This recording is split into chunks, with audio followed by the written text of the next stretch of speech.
Merci d'avoir choisi Radio J pour vous informer comme chaque semaine, comme chaque dimanche, notre rendez-vous avec Vladimir Fedorovski pour l'histoire des grands personnages de la Russie et de l'URSS. Vladimir Fedorovski, écrivain et ancien diplomate russo-ukrainien. Votre dernier livre, Napoléon face à la Russie, est paru aux éditions Ballant. Je dois vous dire, on va parler aujourd'hui de Napoléon de l'Orient. C'est comme ça qu'on prénomme le personnage que je vais vous raconter avec mon accent. C'est Kadyrov. Voilà, on parle cette semaine d'un personnage qui, à lui seul, constitue le maillon faible du narratif du Kremlin à propos de sa lutte sans merci contre l'islamisme.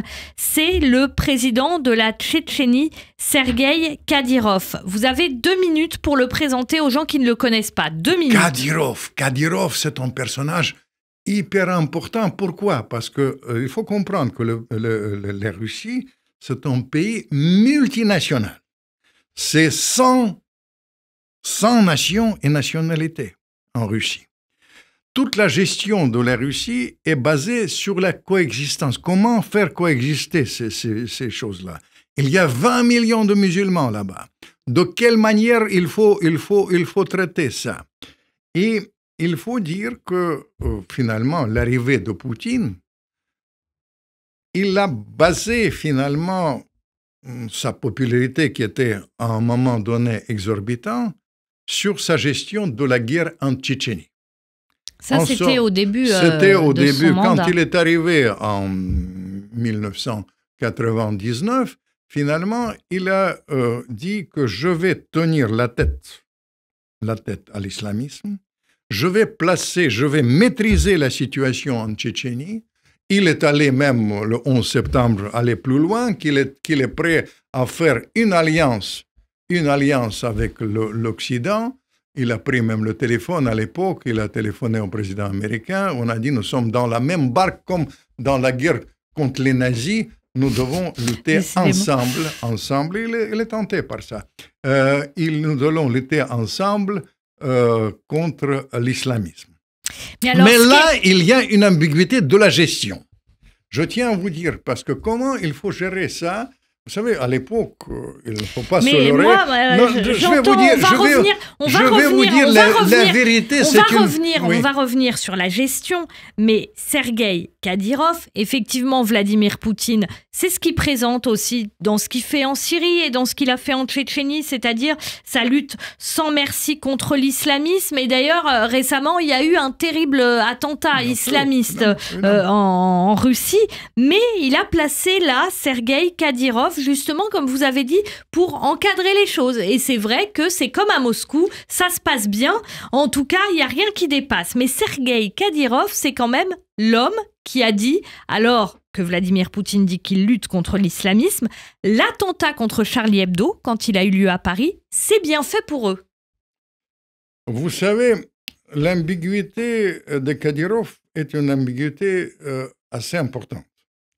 Dans la réalité, au début, il a choisi son père, Hadji Kadyrov, qui était un personnage symbolique d'un clan. Vous savez, la Tchétchénie, c'est une république très guerrière, où il y avait beaucoup de clans. Il a choisi un personnage symbolique du père, Hadji Kadyrov, qui a finalement a commencé à maîtriser la situation d'une manière très directe, c'est-à-dire en utilisant la main force contre les rebelles en Tchétchénie d'une part, et d'autre part en négociant, disons, une sorte de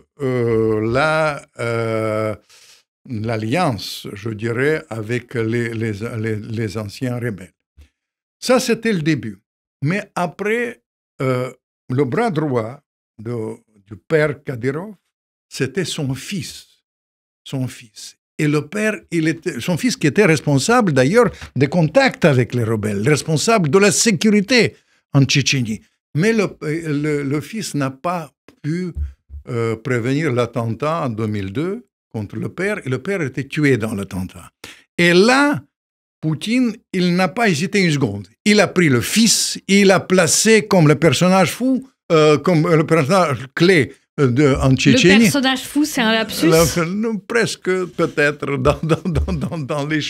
dans les choses comme ça. En lui donnant, c'est une manière de gérer ça. Il a donné ça comme autrefois. Je vais vous dire, on va en parler. Parce qu'effectivement, ce que vous soulignez, c'est vrai. Hein, la Russie, c'est un immense pays. Un pays qu'on a même du mal à se représenter en termes de surface, effectivement, de communautés différentes qui y vivent. Mais enfin, quand même, c'est le caillou dans la chaussure, ça, Sergueï Kadyrov. Quand Vladimir Poutine parle de la Syrie, il dit en Syrie, je lutte contre Daesh. Quand il y a eu des attentats, on se souvient de l'époque où Vladimir Poutine disait d'ailleurs, pas très élégamment, les terroristes, on va aller les chercher jusque dans les chiottes, entre guillemets. Vous connaissez ça, c'est une phrase. Non, Kadyrov, l'ambiguïté est ailleurs. Je vais vous dire, l'ambiguïté est d'une part qu'il a donné une sorte de carte blanche, disons, à Kadyrov pour gérer la Russie et pour utiliser les finances. Parce que, vous savez, la République tchétchène est stabilisée. Pourquoi? Parce que la Russie dote d'une manière extraordinaire cette République. Elle donne de l'argent pour ça. Elle achète le calme? Elle achète le calme. Elle achète le calme. Et ça, c'est une évidence. Il achète le calme en donnant... c'est une gestion très difficile pour Poutine, dans la réalité, parce qu'il y a deux possibilités. Il y a une possibilité d'utiliser l'islam modéré, qui est un symbole de Istanbul. La principale république là-bas, dans l'islam modéré, c'est la République Tatarstan, qui évite les excès de langage, qui évite les références sur charia, etc. Et ou bien gérer ça en donnant la carte blanche à la Kadyrov. Kadyrov, c'est l'islam radical. C'est une fidélité absolue, personnelle à Poutine. Ça veut dire que Kadyrov, très rapidement, pour bien comprendre, hein, parce que ça nous permet aussi de parler de la Russie face à l'islamisme, ça veut dire Vladimir Poutine, il y a des islamistes qui l'arrangent et puis d'autres qui l'arrangent pas, c'est comme ça que ça se passe? Poutine, c'est très pragmatique. Oui, donc il y en a. Mais son message était très clair au début. Et ça, vous savez, je vais vous dire, Eva, pour parler sérieusement, je suis nostalgique de l'époque et j'étais toujours partisan de l'alliance. C'est l'âge, la nostalgie. C'est l'âge de l'époque. Je vais vous dire pourquoi je suis nostalgique. Parce que dans ma folle jeunesse, j'ai géré beaucoup les affaires des islamistes, pour être franc. Et j'ai géré ça avec les Français et les Américains. J'ai travaillé avec un très grand ambassadeur américain, mais aussi un grand ambassadeur français qui s'appelle Didier Destremaux, et nous avons travaillé côte à côte.